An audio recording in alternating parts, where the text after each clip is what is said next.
of Beneke, but it's over to you, Lewis. Take us away. Yeah, so the first semi-final of the new season is about to get underway. It's Hanjowski from pole position. Dara McCallback will be alongside in the front row as we head down towards the Retifilio for the first time. It's a decent start for the Irishman as he's going to draw alongside the Macedonian. He looks back one way as he's trying to send it in. It's going to be Hanjowski hanging onto the race lead. There's contact galore at the first corner. In fact, a little bit between Thomas Tatler and Maximilian Beneke. Thankfully, they managed to all get through it quite cleanly toward the front, but it was fairly dramatic into that first section. It's only going to build up towards the Rogier, George.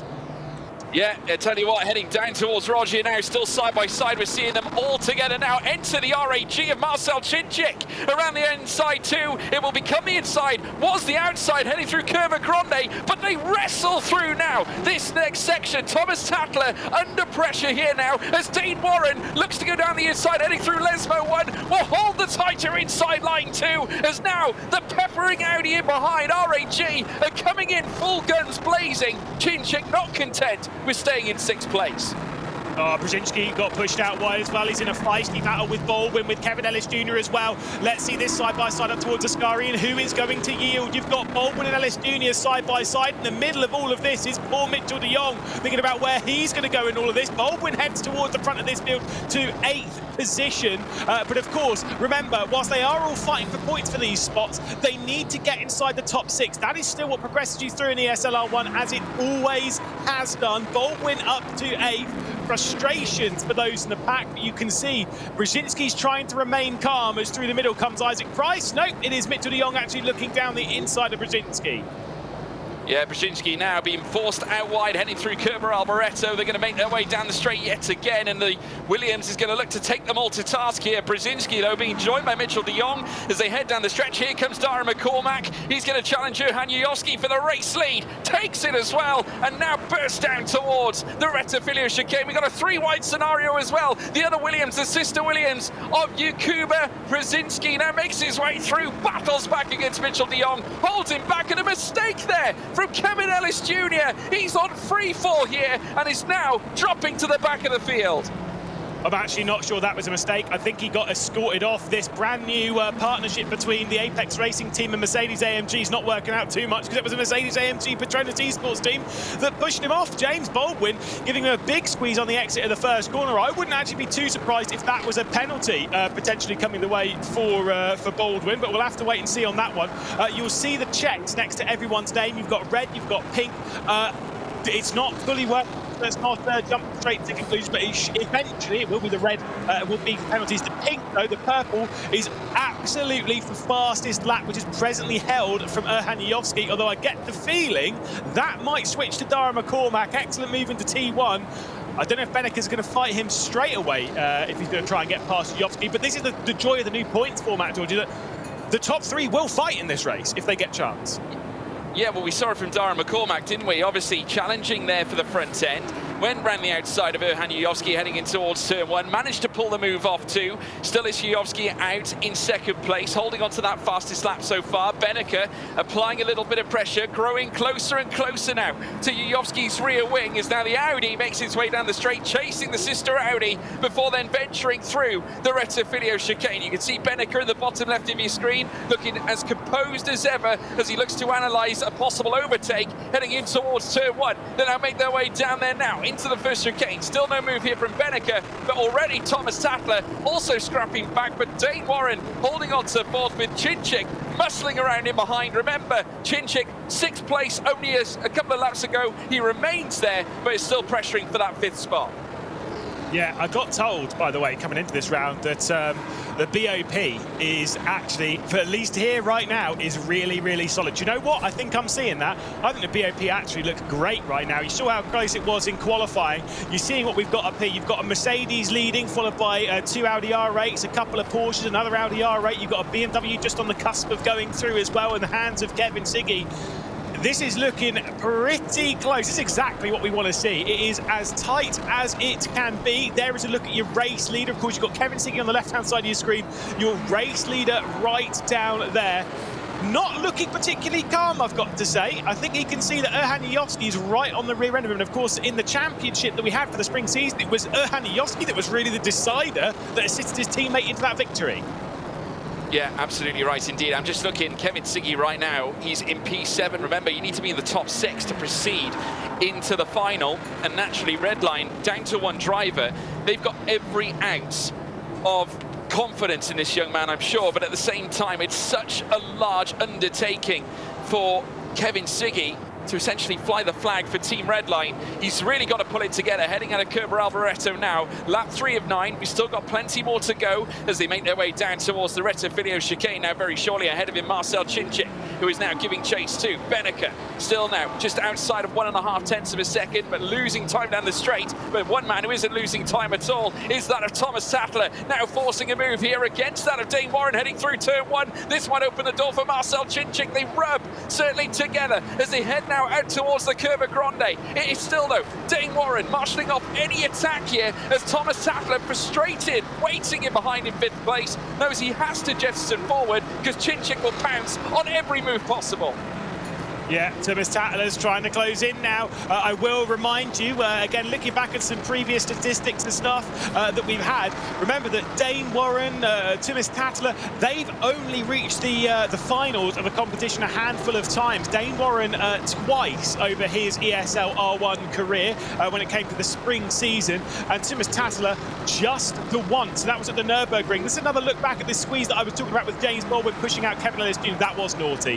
That was genuinely quite naughty. Obviously, yeah, you got to be the whole. Whose line was it? Whose car? Whatever. Nah, that's rubbish. In my opinion, James Baldwin did just squeeze Kevin Ellis Jr. out there. I like James. I've got a lot of time for him, but that was not ideal. They are racing hard though, and sometimes when you're racing hard, you're not so much thinking about racing fair.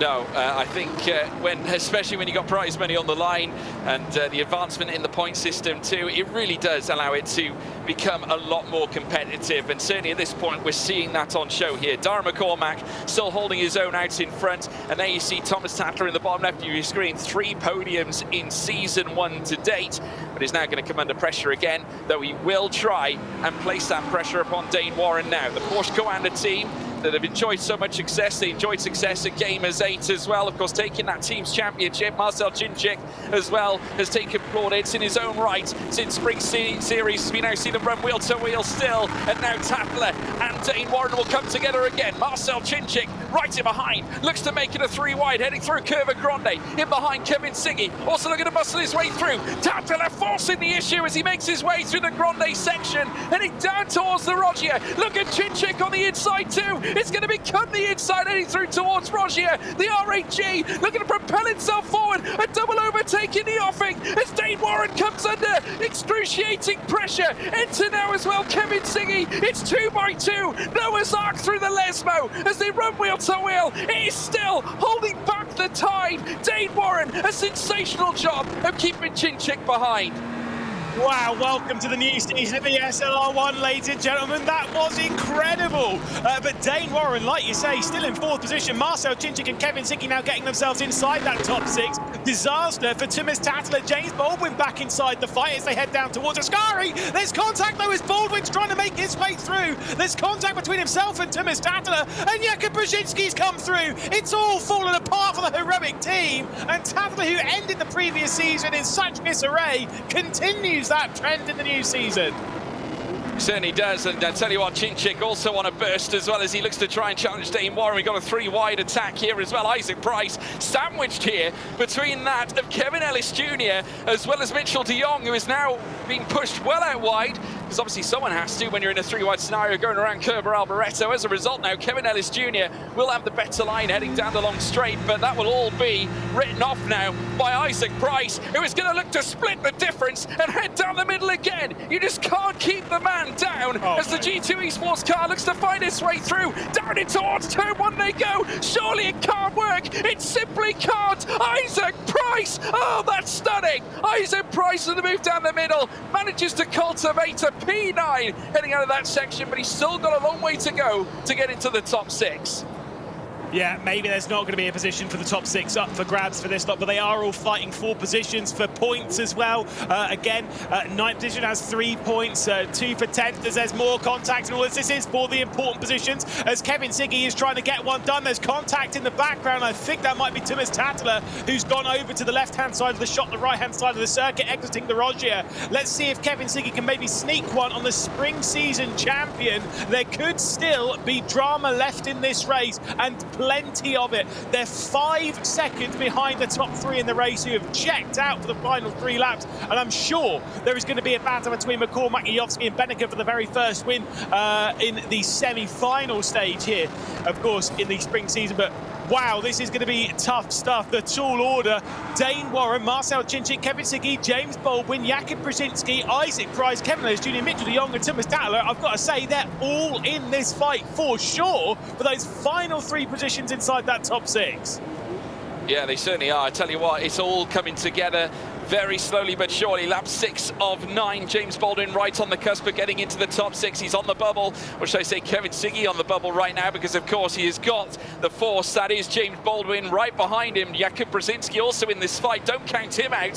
One move away from potentially upsetting the apple cart here and bringing 2 Williamses into the fight, as now we're seeing Cinchik and Dane Warren go at it here with Kevin Siggy in behind. Look at them, 3 wide as well further back. Oh, James Baldwin outside line now, also entering the fight. Jakub Brzezinski rumbled over the curbs. They all had to squeeze through somehow, and now wheel to wheel, Siggy under pressure. They enter Curva Grande. Can Mustachio hold back the tirade? Enter Kuba Brzezinski, and he's going to barracuda his way down the inside as well as they run wheel to wheel again. 2 Mercs collide with a BMW out in front, heading in towards the Rogier, still wheel to wheel as they venture through. Kuba Brzezinski with a tighter line gets past James Baldwin in clinical style, and Isaac Price has joined the party.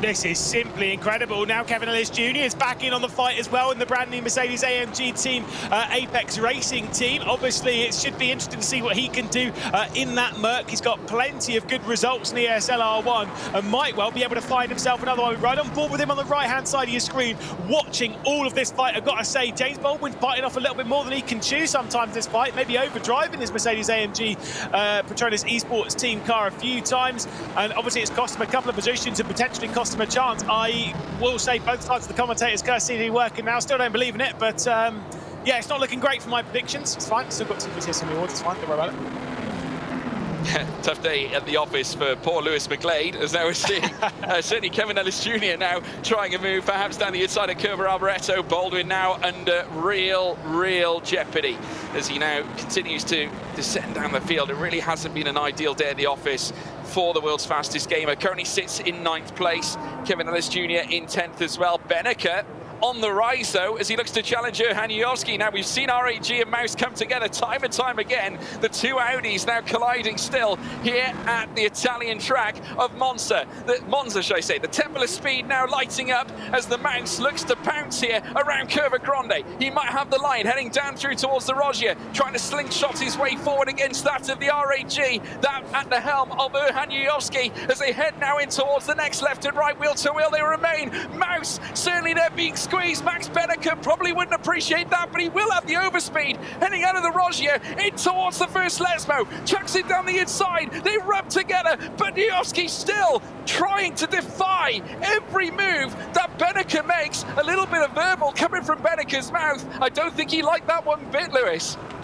No, I mean, okay, so I made the prediction that Benneker wasn't going to make his way through into the final. It is reasons like that that I have that concern. He wasn't even remotely alongside going to the Lesmo. He's taken a lot of risk. He's tried to get alongside. He has been squeezed off a little bit there by Yovsky, but he continues to take a lot of risk on the rear of the Macedonian. I know there's an extra few points up for offer, 4 in total, which will mean something when we get into that season finale in Sweden. But for right now, I've got to say, Benneker's taken a lot of risk, and it's not like he's trying to make a move in a safe and orderly way like down into T1 or anything. He's taking a lot of risk, trying to get it down late into the Rogier, trying to get it late down into the Lesmo, trying to get an overlap. Yeah, fair enough, going into Ascari. That one is on Yovsky's, fair enough. But this is why I was a little bit concerned. It is not the pace that's the problem, it's the mentality, and that has been the way for Benneker a few times. We know he's fast enough, we know he's good enough. He is our Gamers 8 Drivers champion, and now he's trying to get past Yovsky again at T1, George. Yeah, he is trying to squeeze down the inside, heading through 1 and 2. Retafilio now lights up with the two Audis together as now Yujovski looks to try and fight back against Beneke now as they rub together still. Again, the same vision. A different chapter though here in lap 9 of 9, the final lap underway as now Yujovski and Beneke rub wheel to wheel, heading down now towards the Roger chicane. Dara McCormack blissfully out in front, 1.8 seconds to the good as now we see them come together through the next right and left. They come together still, they make contact, Yujovski up into the gravel and Beneke will now proceed onwards and upwards, but will the stewards take a dim view of that, Lewis? Exactly. This is the thing, is that was that even a requirement? And if you get like a 3 or a 4 second time penalty right now, or even worse than that, you are not moving through in this competition. Again, it's brutal, yes, but if you are not in that top 6, your day is done. You're not going through to the final. You're not scoring any more points. That could be massive in terms of the pair of them and their title race. For Dara McCormack, though, he's only got a few more corners to deal with before he can take a victory. It's looked a little stressful in the opening stages for Dara McCormack.